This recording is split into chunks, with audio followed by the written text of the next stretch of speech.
गेल्या 5 दिवसापासून महाबळेश्वर तालुक्यात सुरू असलेल्या धुवाधार पावसामुळे या तालुक्यातील नावली या गावामध्ये भूस्खलनाची घटना आहे ती घडलेली आहे। अनेक ठिकाणी दरड कोसळलेल्या आहेत। आपण बघू शकतो की कशा पद्धतीने या ठिकाणची ही सगळी परिस्थिती आपल्याला बघायला मिळते। आता मी या नावली गावातील जननी माता मंदिर परिसरामध्ये आहे आणि या मंदिर परिसरामध्ये जे काही काम गेल्या काही दिवसापासून सुरू होतं ते पूर्णतः खचल्याचं आपल्याला बघायला मिळतंय। सिमेंटचं जे काही काम करण्यात आलेलं होतं त्याला पूर्णतः भेगा त्या पडल्याचं देखील आपल्याला बघायला मिळते। खरं तर 200 ते 300 लोकवस्तीचं हे सगळं गाव आहे आणि त्यामुळं या ठिकाणी लोकवस्ती तर आहेच, मात्र या ठिकाणी मंदिर देखील आहे आणि याच मंदिराला देखील आता सगळा धोका निर्माण झाल्याचं आपल्याला बघायला मिळते। आपण बघू शकतो की किती मोठ्या भेगा या सगळ्या मंदिराच्या समोर जे काही पॅचवर्क केलेलं आहे त्या पॅचवर्कला पडलेल्या आहेत। त्याचबरोबर जी काही संरक्षण भिंत बांधलेली होती ती भिंत देखील आता कोसळल्याचं आपल्याला बघायला मिळते आणि त्यामुळं मोठा धोका या सगळ्या मंदिराला देखील आता निर्माण झालेला आहे आणि त्यामुळे एकूणच सगळे नावली ग्रामस्थ जे आहेत ते भीतीच्या छायेत असल्याचं आपल्याला बघायला मिळतंय। पाण्याची टाकी असेल किंवा इतर जे काही उंचवट्यावर जो काही भाग आहे त्या ठिकाणचं तर नुकसान झालेलंच आहे, मात्र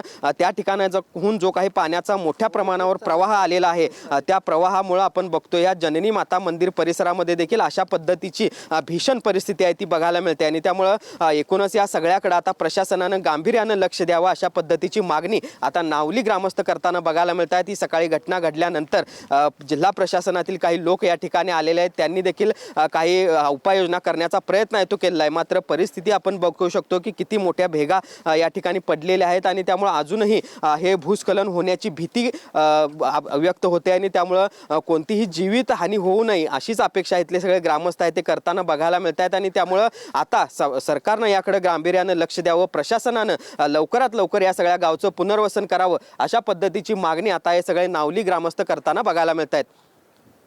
भूषण पाटील, TV9 मराठी, नावली, सातारा।